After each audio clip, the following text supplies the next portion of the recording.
কিছু ভুল বোঝাবুঝি। কেন ডিভোর্স হয়েছিল ঋত্বিক সুজানের? মুখ খুললেন রাকেশ রোশন। বিয়ের 14 বছর পর আলাদা হয়েছিল পথ।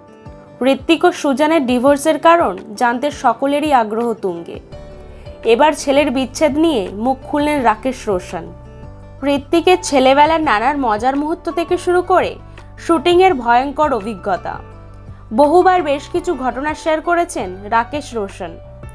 তবে সম্প্রতি একটি সাক্ষাৎকারে প্রথমবার ছেলের ঋত্বিক ও তার প্রাক্তন স্ত্রী সুজানের বিবাহ বিচ্ছেদ নিয়ে মুখ খুললেন। কেন ডিভোর্স হয়েছিল তাদের, কি বললেন প্রযোজক পরিচালক? দুজন দুজনকে ভালোবাসতেন, সব কিছু ঠিকঠাকই চলছিল, তবু কিছু ভুল বোঝাবুঝির জন্য তাদের সম্পর্ক একটা সময় ভেঙে যায়। রাকেশের কথায় সুজান এখনও তার পরিবারের অংশ এবং সবসময় সেটাই থাকবে। প্রসঙ্গত ঋত্বিক ও সুজান 2000 সালে প্রেমে পড়েছিলেন। কাকতালীয়ভাবে সেই বছরই ঋত্বিক বলিউডে পা রাখেন।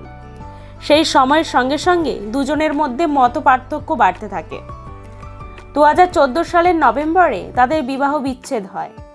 বিয়ের 14 বছর পর দম্পতির পথ আলাদা হয়ে গেলেও তারা তাদের 2 সন্তান রেহান এবং হৃদানের জন্য নিজেদের মধ্যে বন্ধুত্ব বজায় রেখেছেন। তাদের একসঙ্গে বড়ও করেছেন। বর্তমানে অর্জুন গনির সঙ্গে সম্পর্কে রয়েছেন ঋত্বিকের প্রাক্তন স্ত্রী সুজান। অন্যদিকে ঋত্বিক ও সাবা আজাদের সঙ্গে প্রেম করছেন বলে খবর। তা বলে সুজানের সঙ্গে সম্পর্কে কোনো সমস্যা হয়নি তার।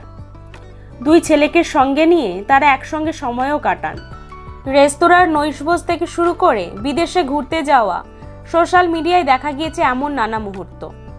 তারপরেও যখন বিচ্ছেদ হয়েছে তাদের, তখন সকলের মধ্যেই প্রশ্ন জেগেছিল, কি এমন হলো যে ঋত্বিক ও সুজানের সম্পর্ক ভেঙে গেল? সাক্ষাৎকারে রাকেশের মন্তব্য ভীষণই স্পষ্ট। তিনি বলেন, যা হয়েছে ওদের দুজনের মধ্যেই হয়েছে। সুজান এখনও আমাদের পরিবারের একজন এবং সবসময় থাকবেন। তিনি যখনই আমাদের বাড়িতে আসেন একই রকম গুরুত্ব অনুভব করেন।